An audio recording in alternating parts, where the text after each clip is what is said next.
So, well-known light heavyweight fighter Anthony Lionheart Smith is currently in jail for attempting to kill his wife with a car. And first and foremost, of course, it's his own fault. You know, he did this willingly, knowingly, and he's gonna have to answer for that. However, I also want to not play devil's advocate, but say that there could be other things at play. I can't say that with assurance, but I can also just speculate for a second, and not to a point of being rude, because like I said, Anthony has to answer for what he did that night or day. I forget what time it happened, but still, CTE is a factor. CTE is a factor. Damage from the fight game is a factor. You know, we're human beings. We take damage no matter what. And certain fighters at the height of the UFC right now can be ignorant of that. Israel Adesanya, Taito Ivasa,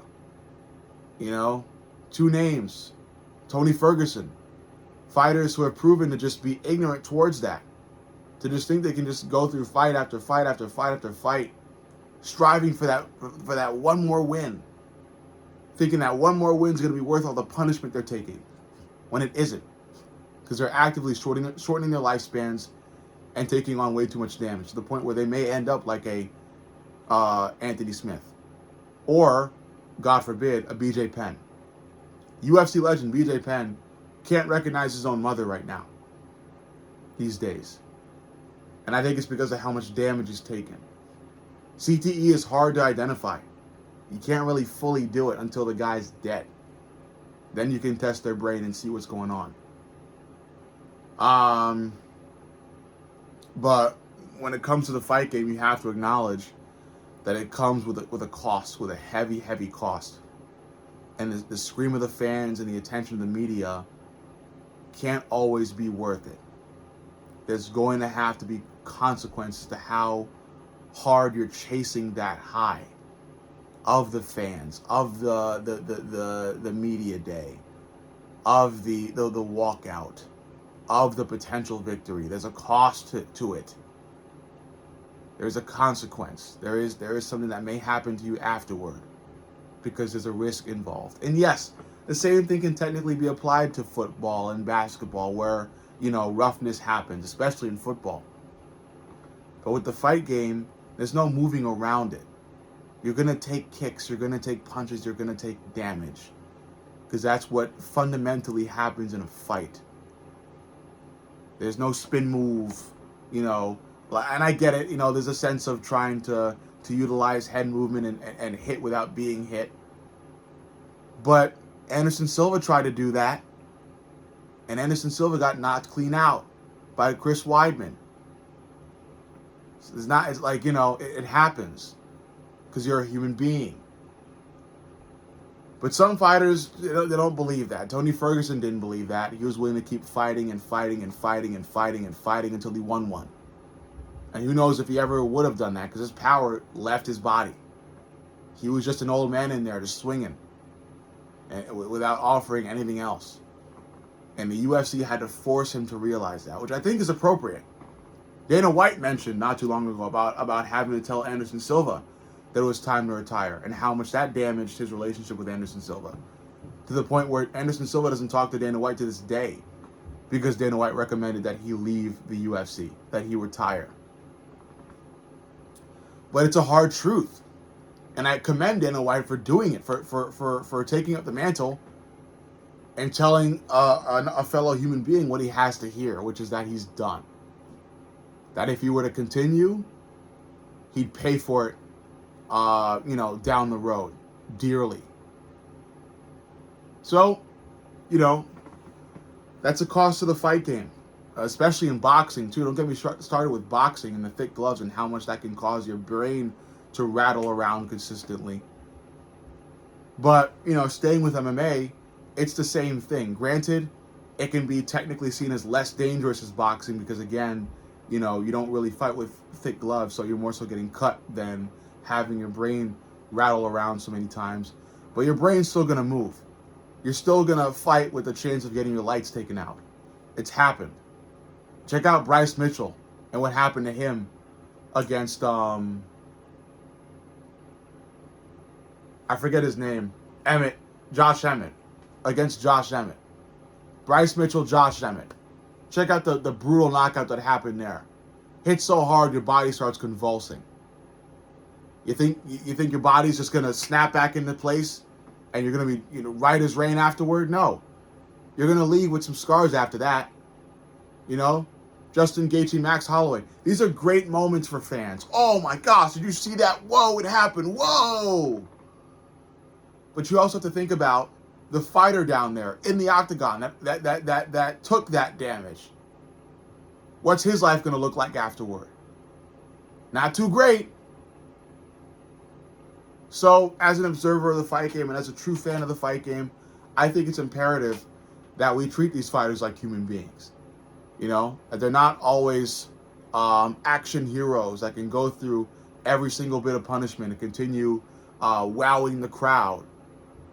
They're human beings that take damage. And yes, they're fun to watch. Yes, they can earn our respect and praise and awe. But there will come a time where it's time to drop the gloves. And it may be sad, but it's necessary. I'm saying this as a diehard Israel Adesanya fan. A guy who's seen Izzy at the heights of his career. Who's seen him knock out Alex Pereira in their rematch. And who jumped for joy at that, Who saw him knock out Paulo Costa. Knock out Robert Whittaker. The big moments. And now I'm seeing him get knocked out back to back to back by other fighters. Knocked out or submitted by Dricus du Plessis. Knocked out by Nasruddin Imavov. Outworked by Sean Strickland. It's awful. Awful to watch these things happen. And as much as I would love to see Israel Adesanya win one more big fight, I'd like to see him have a happy life afterward better than that. I'd like to see him have a family. Because as a fan, I think that's what's truly being a fan. Than just being an observer. Or maybe it's from being a fan to a supporter. I don't know. Define it how you want it. I care for Izzy. I know the guy doesn't know me, but I want him to have a great life because he's put on those great performances already. He's proven how great he is. I don't think he needs another win to do that.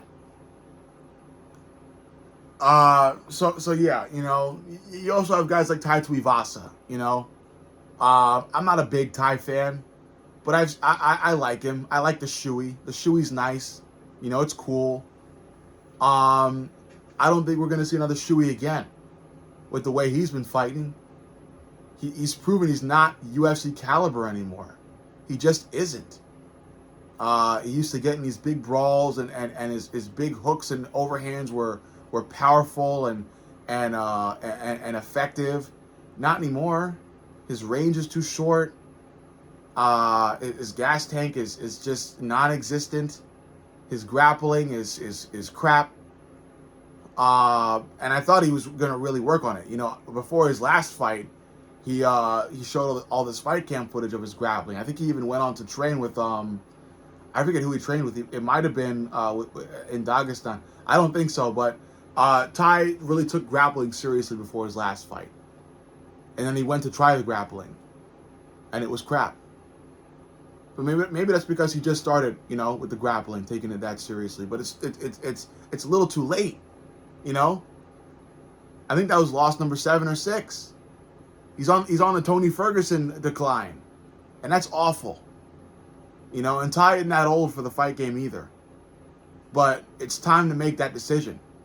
Of do I want to keep fighting and turn myself into a BJ Penn or an Anthony Smith? Or is it time to slow down and think about the life I want to lead outside of the fight game? Because the fight game isn't my life. Dustin Poirier has to learn that now. That the fight game isn't his life. The whole airport fiasco happened because he couldn't really come to terms with that. And yes, his father also had a part to play in it.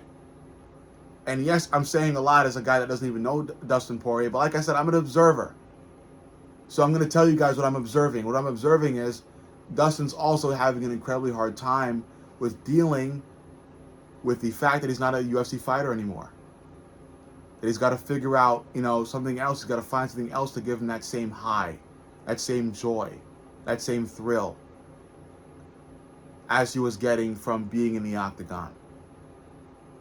And many other fighters after him will have to face that same thing. Because the fight game isn't everything. It's beautiful. It's wonderful. I'm a big fan of it. I've taken a special liking to it. That's why I've made this channel. But I've got other things going on. It can't all be about this. And I consider this one of my purposes in life. But still, I gotta find other things, to make me happy. The same way these fighters gotta do the same thing. Because as human beings, we're sadly gonna maybe one day lose the physical ability to do it. So I say all this to say that it's sad what Anthony Smith is going through, and he will have to answer for what he's done.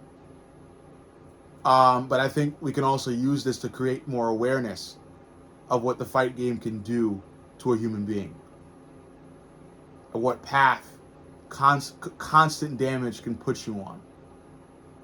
God forbid, a path similar to BJ Penn's,